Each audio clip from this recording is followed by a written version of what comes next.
The rhythmic beeping of the heart monitor was the soundtrack to his youth, each pulse a reminder of the sterile white walls that had become his temporary home. But amidst the medicinal scent and hushed whispers, a vibrant world bloomed in his hands, the glowing screen of his handheld game console. Hours melted away as he navigated digital realms, his brow furrowed in concentration, a frustrated "ah-foo" escaping his lips when the dreaded game over flashed. Yet, as the years blurred, a familiar ennui began to creep in. "Screw this," he muttered, tossing the console onto the bedside table. One day, it was just not as fun as the old days to play games anymore. Whether it was the thrill of an AOS battle, the strategic depth of an RPG, or the adrenaline of an FPS, the magic had faded. "Isn't there some original game out there?" he wondered, idly browsing on his laptop in the quiet hospital room, scrolling through the comments accusing games to be copied from another developer. Then, he saw it. Not recommended, Dungeon and Stone. The description was blunt, almost off-putting.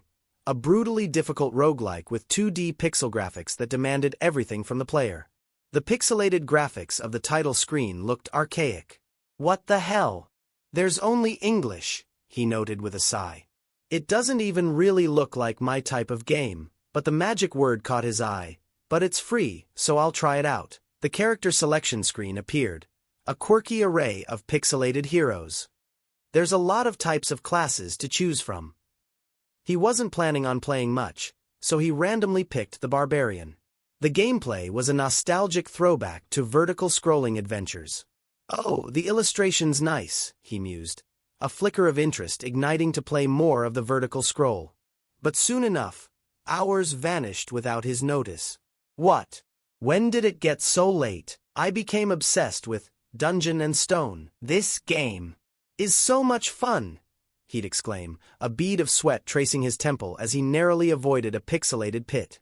Dungeon and Stone was a peculiar beast, its unique and often infuriating mechanics requiring an NPC teammate. Death was a constant companion. Each you died made him do the game from starting screen, which also met with a frustrated groan that earned him a reprimand from the nurses. Yet, amidst the failures, a strange determination took root. He'd whisper strategies to himself. "And later, I was just too stubborn trying to beat the game." The lack of tutorials, in any language, only fueled his resolve. "However long it takes, I'll beat it on my own." From those initial days in the hospital, through his time as a public service worker, the years marched on, marked by university, job interviews, and the daily commute. Countless deaths only solidified his obsession. He was starting to play the game all day without beating it. Instead he died once, twice, thrice. So many times that 9 years later, a weary but triumphant smile stretched across his face.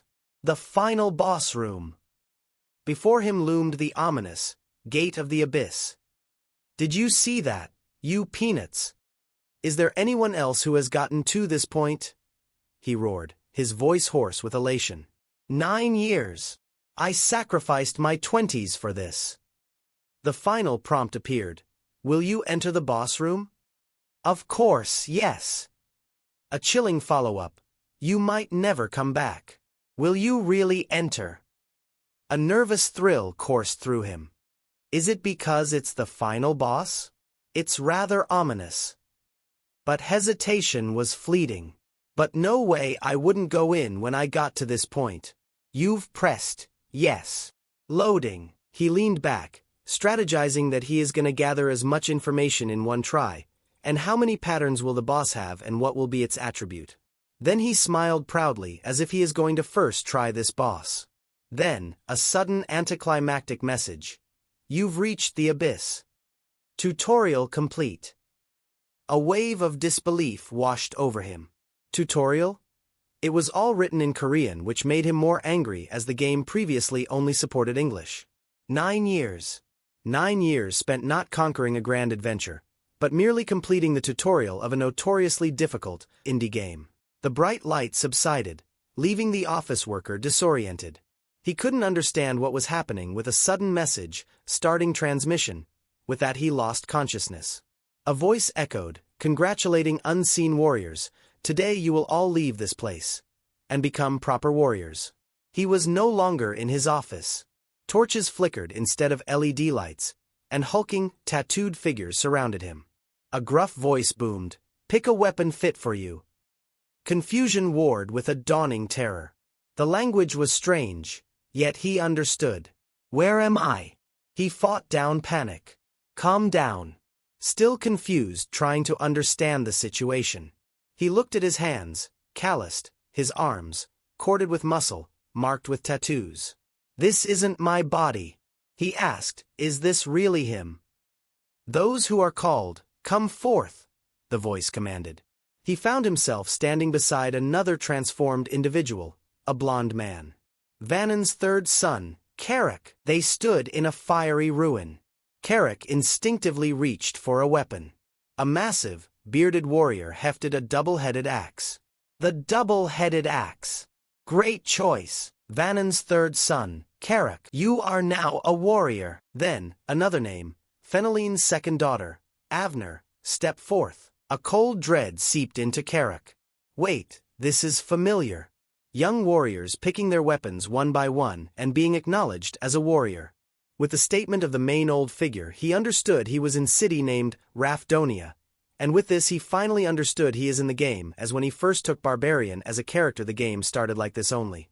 Then suddenly a voice, "No way," came from beside him. He looked at Avner, whose eyes were wide with fear, also understood this is the game he was playing. He also can't understand why was he here. Now MC thought he's different. Like me. Who just opened their mouth? The booming voice suddenly roared, closer now. The bearded warrior's eyes glowed red. When did he get here? Was it you? Carrick instinctively cried out, "Enro, this is bad. All because of this stupid dude." Avner stammered, Sorry." The warrior's face contorted in rage. "It was you." Avner's whispered words confirmed Carrick's horrifying realization. "You mean, this is Dungeon and Stone, a blur of motion, the whistling of metal. What up?" Carrick's eyes widened in shock as blood splattered. What the hell? The bearded warrior, axe dripping, commanded, "Calm down." Blood stained Carrick's face. "I'll be dead too if I show any emotion."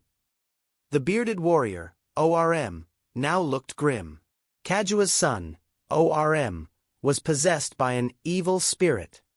He turned to the others. "Everyone, erase what the evil spirit said from your memories." The booming voice declared, "We shall continue with the coming OFH ceremony." A realization dawned within Carrick. I get it now. Information 1.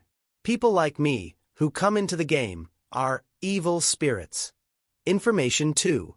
You will die if anyone finds out. Information 3. It could have been my head rolling on the ground. The conclusion was clear, depicted by armored boots stepping forward. I need to get through this without being found out. The ceremony continued in the fiery arena, a large crowd of armored figures watching.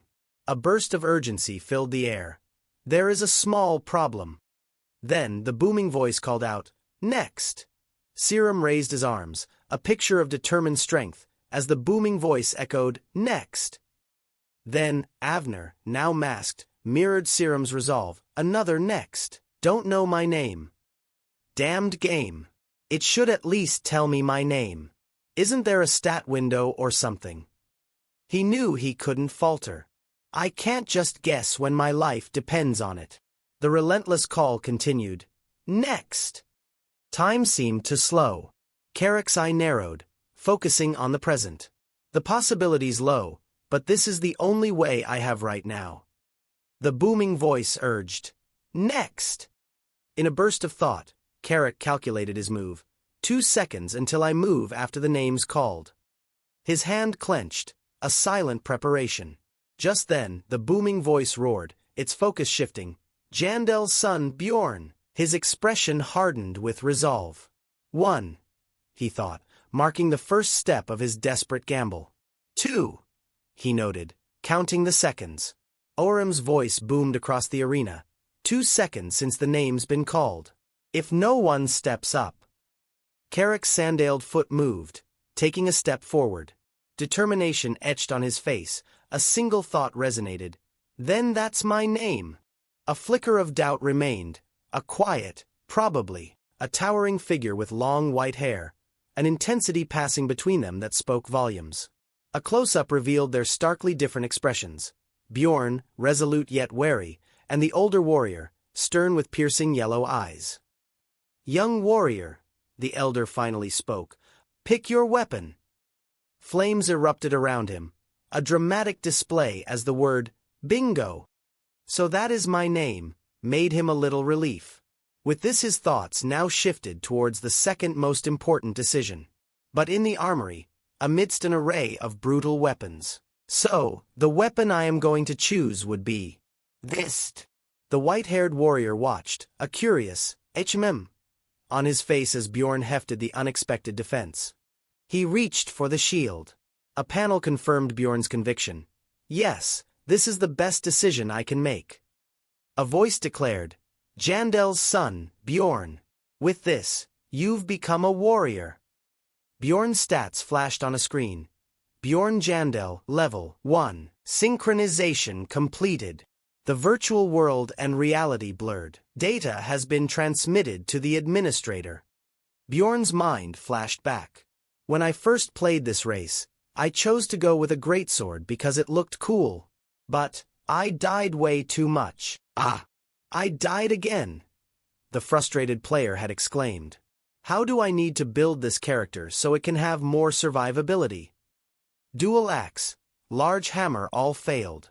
As he tried all the weapons, he started to understand that nothing was working with barbarian, as he was barely surviving in all of his battles. And one day he had this thought. His gaze fell upon a sturdy shield. A thought crystallized. Does a barbarian have to be played as a dealer? The game's logic surfaced. Barbarians are a race with high vitality and strength. While it might not be as good of a tanker as a dwarf, it still possesses the base for a tanker. The player, now fully immersed, thought, "I don't really like doing this since this combat method needs a lot of training. But it'd be a pity to waste all my research efforts so far, so let's give it a go." And with a huge blast on the screen lied a huge monster with a barbarian who defeated it using hammer and shield. He could not believe what he did and create as he defeated the boss without taking any damage. He murmured, "What an op character." This was the most rational decision that he made. A loud voice roared, "Open the gates," and a huge gate stated to open up with the warriors standing beside it. The air in Rafdonia crackled with anticipation. "Barbarians that have gone through the coming of age ceremony will enter the labyrinth," the decree echoed, and a sea of faces, Bjorn's among them, turned towards the colossal gates looming ahead. "Warriors, depart," the command boomed, and the white-haired elder's grim pronouncement hung heavy. "Your fate lies in that place." A surge of bodies pressed forward as the gates groaned open, revealing a shadowed path. Bjorn, his heart pounding, ran with them.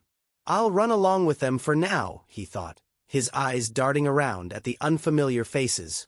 But, do they know where they're going? The initial rush faltered, replaced by confusion. "Stop!" a voice cried out, and the headlong sprint ground to a halt. "I think we've lost our way." Panic began to ripple through the group. Accusations flew thick and fast. Venom's third son, Carrick, has led in the wrong direction. He doesn't deserve to lead. The weight of their predicament crashed down. He must take responsibility. "All right. Stop it." A new voice boomed, cutting through the accusations. A hulking figure lowered his head. "I admit that I'm not qualified and will step down as the leader." Then, a figure stepped forward, her long blonde braids swaying with confidence.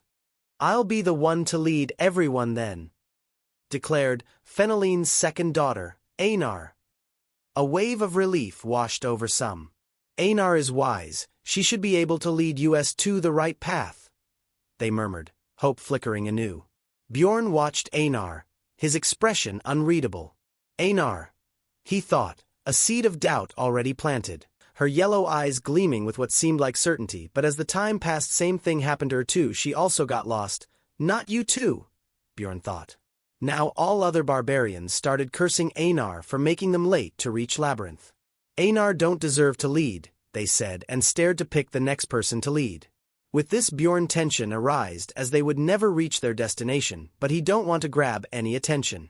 Hey! Einar addressed Bjorn directly, her earlier confidence softening slightly. Jandel's son, Bjorn. Are you also here to blame me? Bjorn said, no, I am here to tell you how to get to the labyrinth. Then, a flicker of panic crossed Einar's face. Really? But how? A disembodied voice seemed to offer guidance. You just need to follow those guys. In the distance, a group of 4 figures could be seen, one in shining armor sneering. Ujich, gross. There are barbarians swarming over there. His companion, a woman in a pointed hat, echoed. Those foolish savages. The goblin-like creature among them snickered. There's no way they're going to be able to get anywhere so late at night all armed. Einar, however, seemed to grasp the direction. I see, she exclaimed, a renewed spark in her eyes. Turning to the group, she declared, I've found the way to the labyrinth. Cheers erupted from the others. Really, you are indeed wise. But Bjorn's internal skepticism remained. They're not brainless for real, right? Follow me, Einar commanded, leading them through the twisting paths. Finally, a swirling vortex of purple energy filled the cavern. It's the labyrinth. I see the labyrinth, the sacred dimension of battle. The initial awe soon faded, replaced by a stark realization.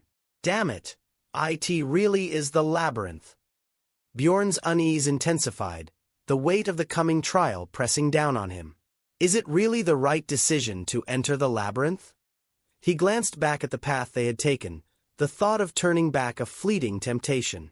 Honestly, I don't think anyone would realize me leaving the group right now. A stark image flashed in his mind, a frail figure in a hospital bed. Not only have I been sick my whole life, I was just a normal person who doesn't even have any experience hitting anyone with my fist. Doubt gnawed at him. Can someone like me fight and win against the monsters in the labyrinth? Isn't there another way to pay the taxes of Rafdonia other than going into the labyrinth? The crushing truth resurfaced. All citizens of the city need to pay taxes from 20 years old, and they'll be executed if they're unable to do so. The brutal reality left him with only 2 options. 1. Go into the labyrinth and fight monsters. Or 2. Work at places like the village bars. But the memory of harsh rejection stung. A barbarian? We don't hire savages. In this game, a barbarian can't do any normal work. If this wasn't the case, then I wouldn't have to fight monsters. Urgency filled the air. There's 10 minutes left until the entrance closes. A deeper problem loomed. The biggest problem is that the labyrinth is only open once a month. Bjorn's mind raced, calculating the dire consequences of failure. If I don't go in this time round, I need to survive in this place somehow for a month. What if I really can't get any jobs because I'm a barbarian? What do I do after a week, even if I do survive with the rations? Desperation edged into his resolve. Even if I do survive for a month, my condition will be the worst possible state. If I'm going to go in, then this is the right time to do so. Yet, as he stood before the swirling portal, fear gripped him. But I can't get my feet moving. Because this isn't a game, my life is really at stake. A voice cut through his paralysis. Jandel's son, Bjorn. His hand clenched into a fist, knuckles white. He looked up at Einar, her expression a mix of concern and determination. Feneline's 3rd daughter, Einar. She corrected him. I'm the 2nd daughter. The other warriors have already entered the labyrinth. We're the only ones that haven't gone in. We must hurry, we don't have much time left since we got here late. The portal pulsed, shrinking visibly. 5 minutes left until the labyrinth is closed. The portal is definitely becoming smaller. Bjorn made a decision. Go in first. I'll follow right after you. Einar nodded, her yellow eyes meeting his. All right. As she stepped into the swirling light, she glanced back, a small smile gracing her lips. Oh, Jandel's son, Bjorn. Thanks for your help just now. Bjorn's gaze remained fixed on the shadows beyond her. No need to thank me, he replied, his voice low and gruff. Einar tilted her head, her yellow eyes studying him with a newfound curiosity. "And I have one question. What do I need to do to become wise like you? I've never seen a barbarian as clever as you before. I want to become like you." A sardonic thought surfaced. "You need to be reborn again." Aloud, he simply said, "I'll just give a vague answer. You must always think before you act." Einar's face lit up. "I see," she exclaimed, nodding vigorously. "Thanks for the advice. I'll make sure to repay you for your help if I make it back from the labyrinth." Bjorn's gaze darkened. "If you make it back," he thought grimly. In the game, barbarians are people that don't know fear. They don't seem any different in real life. He looked at Einar. "Einar," he said, his voice gaining a serious edge, "are you also afraid of dying?" Einar met his gaze, her smile fading slightly, replaced by a thoughtful expression. "Isn't that natural?" she replied, her voice calm. She then looked down at her calloused hands, the hands of a warrior. "I'm afraid of dying. But I've been born as a warrior. I'll die if I don't fight. Isn't that the same for you?" Bjorn's eyes narrowed, a flicker of understanding passing between them. "It is. They're the same as me too, huh? They just simply have no choice but to fight. Because if they don't kill monsters, they won't be able to survive in this city." Einar's gaze hardened. "Let's survive and meet again." He gripped his shield tighter, the cold metal a familiar comfort. "And I too am a barbarian." A disembodied voice echoed, laced with finality. "1 minute left until the labyrinth is closed." Bjorn's foot shifted, the rough stone scraping beneath his sandal. "I'm scared." But the voice boomed again, closer now. "The labyrinth is closing soon." Bjorn's jaw tightened, his blue eyes focused on the path ahead. "I have no choice but to do it." He stepped fully into the gloom, his shield raised, a silent promise on his lips. "Not only do I have a strong barbarian physique, I also have the knowledge that I gained from raising thousands of characters." A surge of purple energy enveloped him. "I'll definitely survive in this place." Darkness. Then, a new awareness. The sound of dripping water. A low, guttural growl echoed in the distance. A single thought formed in Bjorn's mind. What's this? Panic flared, quickly suppressed by years of virtual survival. Where am I? But something was terribly wrong. I'm an expert when it comes to dungeon and stone. That's how I came up with this conclusion. The memories flickered, the surge of power, the merging. If I combine the sturdy body of a barbarian and my game knowledge, I can survive. That's what I thought back then. Now, a chilling realization washed over him. Damn it! I can't see anything at all. He pictured other barbarians as how would they be doing in his mind. Based on the game designs. Because there are crystals stuck on the walls of level 1 of the labyrinth, there's no real need for torches. Bjorn's brow furrowed in thought. Wait, don't tell me that this area is the darkness region. His blood ran cold. The place that's on the furthest outskirts of labyrinth level 1, the super rare area that doesn't have light. He took a hesitant step, his hand outstretched. But the darkness region isn't usually the start point though? No, this is the reality, so nothing's guaranteed. Since the start point is random, it's possible for someone to have their starting point in the darkness region, unlike how it was in the game. His virtual commands echoed in the silence. For now, status window, equipment window, character information, status, inventory, skill, daily log, nothing. The familiar interfaces were gone. Heck, nothing's working as expected. Panic threatened to resurface, but he fought it down. No point staying here. Let's try going in a direction first. Bjorn moved cautiously, his shield leading the way, his free hand groping the cold, crystalline walls. The guttural growl seemed to shift, closer now, laced with a predatory hunger. Am I going too slowly? It might be faster to crawl. But I need to be cautious just in case. A searing pain shot through his leg. A monstrous roar echoed in the darkness. Gah! A goblin trap. Jagged teeth of metal had sprung from the unseen floor, clamping down on his flesh. Blood blossomed in the darkness. Your character has stepped into a goblin trap. The cold, unemotional notification mocked his agony. I can't let out any sound. Goblin, the monster that uses traps on level 1. I'm sure the goblin that laid this trap is waiting somewhere near this area. Is it possible it's not in the vicinity? That might be the case. If I'm lucky, it might have gone away for a moment. Such relieved thoughts are the most dangerous ones. I must assume the worst possible scenario if I'm unable to be certain of the situation. If there's a trap here, then there must be a goblin near here. If a goblin hears my scream and spots me who got caught in the trap. Kugh. The red eyes glinted in the blackness, and the sound of scrabbling claws on the crystalline floor grew closer. The glint of sharp teeth inches away. It will wait for me to lose my strength while waiting in the darkness. But Bjorn was no ordinary player. Even in the abyss, a flicker of his virtual instincts remained. He might be blind, he might be bleeding, but he was not broken. This is why I mustn't let out any sound. This is how Dungeon and Stone thinks. In that case, let's do what's necessary first. There's paralyzing poison in this trap, the game notification echoed in his mind. Below, his own bitter thought surfaced.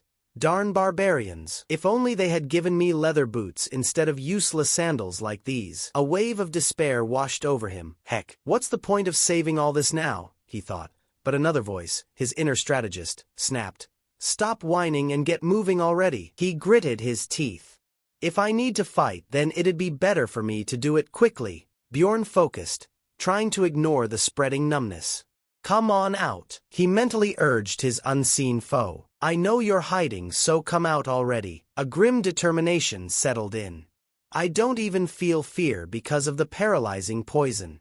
I guess that's a good thing. Suddenly, a guttural roar shattered the stillness. I said, come out, you son of a. Bjorn roared into the darkness, his voice raw with pain and fury. Then, a seed of doubt began to sprout. Or, could all of this be my own delusion and there really isn't a goblin here? But, even if I'm just acting like an idiot here, he took a shaky breath. Just stay where you are then. I will be leaving. A fierce resolve burned in his eyes. I'll become an idiot who survives.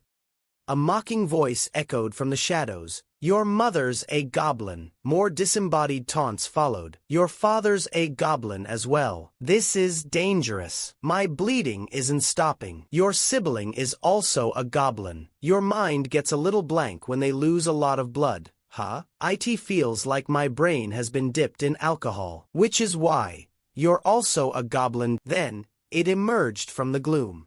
A hulking, green-skinned goblin, wielding a crude axe. Bjorn, small and vulnerable with his shield, looked up in grim anticipation. A sudden sound made his eyes widen in alarm. Footsteps. The sound shifted, closer now. It moved. What's wrong? You can't take me insulting your family. The footsteps came from behind. It probably got closer because I was getting further away from it. Bjorn strained his ears in the darkness. Even though I know it's there, it's still problematic that I can't see it. Let's increase my speed of running away. His bloody, trapped foot, and his sandaled one. Below, the silent, swift steps of the goblin. Below, the small goblin with the axe watched his ascent. Bjorn gasped for air, disoriented. It's following while maintaining a certain distance. When I stop, it stops as well. He could almost taste the goblin's cruel amusement. It's rejoicing as its prey is bleeding away and dying. It's probably waiting for me to slowly die while being scared of its laugh. All right then, time to change plans. A searing agony had exploded in his leg. He'd gasped, his shield skittering uselessly across the damp floor. He'd crumpled, the rough hewn ceiling a dizzying blur above. Ugh! A chillingly smug voice had echoed from the shadows. All right. Your prey has collapsed just as you wished. A goblin, small and wiry, its green skin slick in the dim light, clutching a crude, blood-stained axe. It had croaked, its beady eyes glinting with a disturbing curiosity.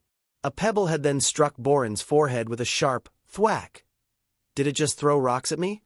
To check if I'm dead? It's so hecking smart. They're definitely more intelligent as compared to barbarians. A sharp, commanding voice had then ripped through the silence. Come closer, quickly. Red eyes, burning with cruel amusement, had pierced the gloom. Welcome. Boren, his vision swimming, had felt a surge of defiance despite the encroaching darkness. Now, Boren, fueled by fury and a desperate will to survive, lunged upwards, his one good leg propelling him towards the looming figure. The goblin shrieked, "Krrr!" Its fangs bared in terror as Boren's desperate attack fell agonizingly short. Boren thought in despair as a searing energy erupted from the cloaked figure's hand. What? Boren gasped, his eyes widening in disbelief as raw power slammed into him.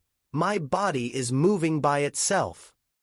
His arm, seemingly detached from his will, shot forward with unnatural speed and force. A final, desperate "Krrrrk" echoed from the goblin as Boren's errant fist connected with something solid before darkness finally consumed him.